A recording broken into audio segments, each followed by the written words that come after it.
नमस्कार। Golden future देख रहे आप सभी दर्शकों का मैं आचार्य पंकज शास्त्री हार्दिक स्वागत करता हूं, हार्दिक अभिनंदन करता हूं। प्रिय दर्शकों, आपका बहुत बहुत धन्यवाद। आप इस कार्यक्रम को बहुत स्नेह दे रहे हैं। आप ऐसे ही अपना प्रेम, अपना स्नेह, अपना आशीर्वाद, अपनी ब्लेसिंग्स मेरे ऊपर बनाए रखें, इस कार्यक्रम के प्रति बनाए रखें। मैं आपका पुनः धन्यवाद करता हूँ। प्रिय दर्शकों, आज का हमारा विषय है विदेश योग, विदेश यात्रा। हर किसी का जीवन में सपना होता है कि मैं विदेश में घूमूं, विदेश में यात्रा करूं, विदेश में भ्रमण करूं, विदेश में मेरा वास रहे, विदेश में कारोबार करूं। ऐसा जो सपना है कुछ लोगों का तो साकार हो जाता है और किसी का सपना ही बन करके रह जाता है।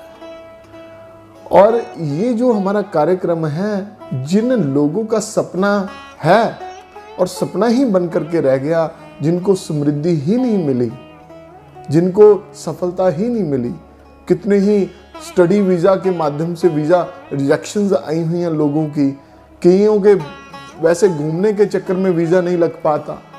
तो उनको बहुत से लोगों का जो, देखिए मेरा मानना है कि आपके जो मन में विचार है, आपकी जो मन की कामना है वो पूरी होनी चाहिए। और ये जो आपको कार्यक्रम है ये आपकी मनोकामना को पूरा करने के लिए ही है, आपकी इच्छा की पूर्ति के लिए है।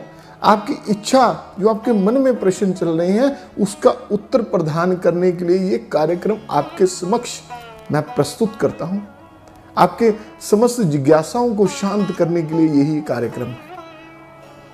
विदेश यात्रा के जीवन में बहुत लोगों के मायने रखती है। बहुत लोगों को घूमने फिरने का शौक होता है, परंतु वो घूम फिर नहीं सकते। परंतु ऐसे भी लोग हैं कि जिन्होंने पूरी वर्ल्ड की कोई ऐसी कंट्री नहीं है जहां वो ना गए हुए। बहुत कंट्रियों में वो भ्रमण करते रहते हैं, फिर पुनः वापस अपने घर पे आ जाते हैं और साल में 2-2, 3-3, 4-4 बार भी चले जाते हैं। और कुछ लोगों के विदेश में सेटल होने की इच्छा होती है, वो भी सेटल्ड हो जाती है। और इसी के साथ उसी का कोई दोस्त होता है, वो भी सोचता है कि मेरा भी ये मित्र, ये मेरा भी परिवार का सदस्य, मेरा भी ये रिश्तेदार फॉरेन में सेटल्ड हुआ है, या मेरे भी बच्चे फॉरेन में पढ़ें, स्टडी करें। जैसे मेरे दोस्त के बच्चे पढ़ रहे हैं, मेरे रिश्तेदार के बच्चे पढ़ रहे हैं, या मेरे भाई के बच्चे पढ़ रहे हैं। वो कैसे होगा? वो इसी कार्यक्रम के माध्यम से आपका संभव होगा। चलिए आज हम बात करते हैं कि विदेश यात्रा का किन किन भावों के साथ, जन्म कुंडली के कौन कौन से भाव के साथ इसका संबंध है। प्रिय मित्रों, सबसे पहले जन्म कुंडली का लगन भाव, जिसको प्रथम भाव कहते हैं। लगन भाव जो कि व्यक्ति का स्वयं का है। यदि व्यक्ति का लगन कमजोर होगा, व्यक्ति का जो मेन प्रथम भाव है वो कमजोर होगा, उसमें कोई ना कोई परेशानी होगी, उसमें कोई ना कोई अशुभ ग्रह बैठा हो, कोई ना कोई उसमें ग्रहों का योग ऐसा हो जो कि उस भाव के फल को खराब कर रहा है। तो प्रथम भाव आत्म बल का कारक है, आपके कॉन्फिडेंस का कारक प्रथम भाव है। अब आपको यात्राओं का मैं बता रहा हूं कि कौन कौन सी यात्रा आपको कौन कौन से भाव करवाते हैं। मूल रूप से जन्म कुंडली का चतुर्थ भाव जो भी यात्रा का कारक है, भूमि वाहन का कारक है। चतुर्थ भाव के साथ नवम भाव, अष्टम भाव और 12वां भाव ये यात्राएं करवाते हैं। यदि आपकी जन्म कुंडली में लगन कमजोर है तो आपको पहले अब उस लगन के अनुसार उसको मजबूत करने के लिए उसके आपको उपाय करने पड़ेंगे। आपको देखना पड़ेगा कि आपकी जन्म कुंडली का आपका कौन सा लगन है। मेष से लेकर के मीन तक कौन सा लगन है। क्या उसके ऊपर अशुभ ग्रह तो नहीं बैठे? क्या उसके ऊपर कोई अशुभ ग्रहों की दृष्टि तो नहीं? क्या उसके ऊपर कोई विष योग, ग्रह योग, चांडाल दोष, तो क्या ऐसे अंगारक दोष, क्या ऐसे योग तो नहीं है? तो आपको पहले लगन को आपको स्ट्रांग करना पड़ेगा। यदि मेरा मानना है कि यदि आप स्ट्रांग नहीं हैं तो आप अपने मनोकामनाओं को, अपने इच्छाओं को कैसे उसके ऊपर आप चलेंगे। तो पहली तो ये बात होगी। मूल रूप से जो यात्राओं का कारक है वो है चतुर्थ भाव, अष्टम भाव, नवम भाव और 12वां भाव। प्रिय दर्शकों, यदि चौथे घर में आपकी जन्म कुंडली में, ध्यान से समझ लेना, कोई भी अशुभ ग्रह है, शनि है, राहु है, केतु है, सूर्य है या मंगल है, अशुभ अवस्था में बैठे हैं, तो ऐसे व्यक्ति के स्थान परिवर्तन के बहुत योग बने रहते हैं, जिनकी चतुर्थ भाव में ऐसी ग्रह बैठे हैं।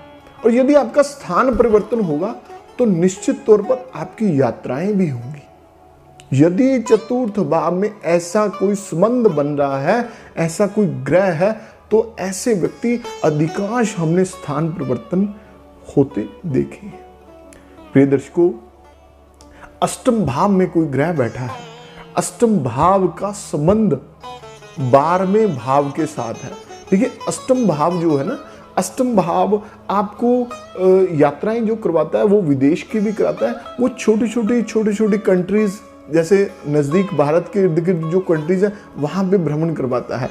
जो अष्टम का यदि संबंध 12वें भाव के साथ बन जाए, 8वें घर का में जो कोई ग्रह बैठा है उसका संबंध 12वें घर के साथ बन जाए, या 8वें घर में बैठे ग्रह का चौथे भाव के साथ संबंध बन जाए, तो निश्चित तौर पर आपको विदेश यात्रा आपकी पक्की है, आपको वो सफलता मिलेगी ही मिलेगी। आप स्टडी के बेस से जाएं, आप स्टडी बेस के ऊपर भी मैं बताऊंगा भी वो भी कैसे बनता है। स्टडी के बेस से जाएं, आप घूमने फिरने जाएं, आप परिवार के साथ सेटल्ड होने के लिए जाएं, आप व्यापार इंपोर्ट एक्सपोर्ट का कारोबार जो करते हैं, उधर के लोग इधर आते हैं, इंडिया में आते हैं, या यहाँ के लोग बाहर जाते हैं, अलग अलग कंट्रियों में जाते हैं। हमारे पास बहुत सी कुंडलियाँ ऐसी आती हैं जिनके विदेश योग प्रबल होता है, और उनको हम बता देते हैं कि इन अवस्था में आप ऐसे ऐसे करके आपका विदेश यात्रा बनी है, और निश्चित तौर पर भगवान की कृपा से वो यात्रा उनकी होती है। देखिए, कोई भी जन्म कुंडली, कोई भी ज्योतिषी आपको ये नहीं बता सकता कि आप कौन सी कंट्री में जाएंगे। वो केवल विदेश यात्रा के बारे में बता सकते हैं, जन्म कुंडली आपको कंट्री नहीं बता सकती। तो हमारा यही प्रयास है कि यदि आपकी जन्म कुंडली में आपकी यदि ये दोष हैं या ये योग है परंतु आपको नहीं पता, उन योगों को जानने के लिए आप अपनी जन्म कुंडली का विश्लेषण करवाएं। यदि अब मैं बता रहा था कि पंचम भाव शिक्षा का भाव है, जिन बच्चों की विदेश यात्रा होती है, स्टडी के लिए जाते हैं, यूनिवर्सिटी में पढ़ने जाना है, कॉलेज में पढ़ने जाना है, भारत में नहीं अपितु कहीं और, तो वो उनका पंचम भाव के साथ 12वें भाव का संबंध होता है। 12वां भाव आपको समुद्र पार करवाता है, विदेश यात्रा बड़ी बड़ी कंट्रीज में लेकर के जाता है। और यदि है ऐसी बात, तो आपको आपके योग प्रभु की कृपा से बहुत जल्द पूर्ण होने वाले हैं। जब वो ग्रह गोचरवश चौथे के साथ, 5वें के साथ, 8वें के साथ या 12वें के साथ संबंध बनाएं, तो आपको, या उनकी महादशा है, अंतरदशा है, प्रत्यंतर महादशा है, तो आपकी यात्रा होगी ही होगी, स्थान परिवर्तन होगा ही होगा। चौथे घर में कोई जो मैंने ग्रह बताए हैं, शनि, राहु, केतु, सूर्य अथवा मंगल, ये क्रूर ग्रह हैं। ये उस भाव के फल को कह ले व्यक्ति को पृथक कर देते हैं, अलग कर देते हैं। जो जहां उसका जन्म हुआ है ना, वहां पे वो नहीं रहेगा, उसके स्थान परिवर्तन के योग बने रहेंगे। ऐसे लोगों का चौथे भाव वाले मैंने देखा है जीवन में 5-5, 8-8, 10-10 मकान भी चेंज कर देते हैं। प्रिय दर्शकों, जो राहु है जन्म कुंडली में, वो विदेश यात्राएं बहुत करवाते हैं, विदेश में भ्रमण बहुत करवाते हैं, विदेश से पैसा भी कमाने का इनकम के सोर्सेज जो हैं वो राहु महाराज बनाते हैं।